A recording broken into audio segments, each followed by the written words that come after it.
How about a little bonus video inside of the real video? Because I haven't tasted this yet. I've heard mixed reviews. We're going to crack this open and drink it. I kind of tasted it. I got a slushy of it, one of the little ices when I went to see Strange Darling. Amazing movie.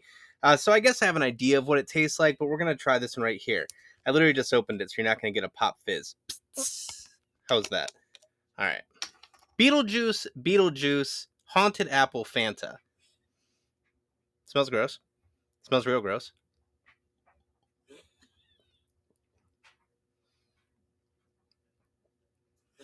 Oh. Oh, okay.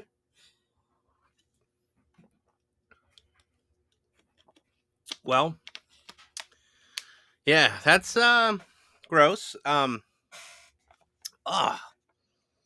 ew. Do do do do do do do do do do do do do do do do do do do. Josh's Order Corner. That's me. Ew. That was gross. I don't know if I'll be drinking all of that. But we came to talk about this. This is why we're here. This came yesterday, which was September 5th, my sister's birthday. Happy birthday, sister. It is from Bill freaking Perry. You might know him as Webbs Craven over on Instagram. William R. Perry Stunts.com is his website, and he has a YouTube channel that I'll link here as well for you. He is a stuntman that's been in a bunch of different movies. He's also done a bunch of different TV shows. He's done some voice acting, some audiobooks, which I would love to hear how he got into that because I've always wanted to get into audiobooks. Reading them, not listening to them, but like reading them and having it recorded so someone hears your voice reading to them. And he's just a great person to have a conversation with. He's an awesome conversationalist. We had the opportunity to talk to him at Ohio Terracon. We sat down with him and Marty Schaaf, and we actually recorded it. So at the end of this video, I'll link you out to that video as well. But we just had a talk. I mean, it was great.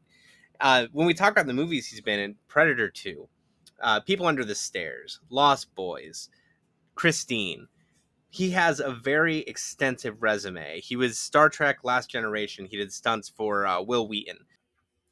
Yeah. Next Generation. I'm more of a Star Wars guy, my bad. So there's so many different things that he's appeared in and so many experiences that he has the opportunity to talk about.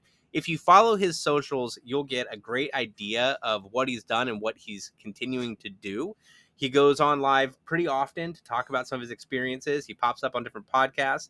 So follow his socials so you can keep an eye on what he's doing in the future and so you can keep an eye on what he's done in the past. But today, let's focus on something different that he's done. Let's focus on the fact that with all of this stuff he's already accomplished, he also decided to be an author. He wrote his own books. So let's rip this open so I can show you what it is. This is kind of part one because we're going to have a follow-up to this. Whoop, whoop. All right. Here we have By His Hand and Out of His Mind, the two books written by William R. Perry. Now, if you follow my socials, and I hope you do, down in the description there's a link tree that'll take you to them. You may know that I'm hoping to start doing some book conversations on the channel, and I just finished Gabrielle Lord's Fortress, so I'm ready to move on to my next book, which is where these come in. So we have here By His Hand. Crack this open. Thanks, Josh. Signed by the man himself. It began when Bill's hands began to cramp in odd and painful grips each morning. Soon he finds himself helpless as his body grows progressively more numb each day. His illness is a medical mystery. Although his mind is sharp and active, he can only watch as he inexplicably withers and decays into complete paralysis. Awakening on his 40th day in the hospital, his family and friends from church find that he is miraculously cured. Bill's hands and limbs have begun to move and feel, but they do so with a life all of their own. Bill is still trapped, defenseless within his own body. Whatever is controlling his actions has a dark and terrifying intent, yet no one sees beyond his miraculous healing. And of course, we're going to read that and we're going to follow it up with Out of His Mind.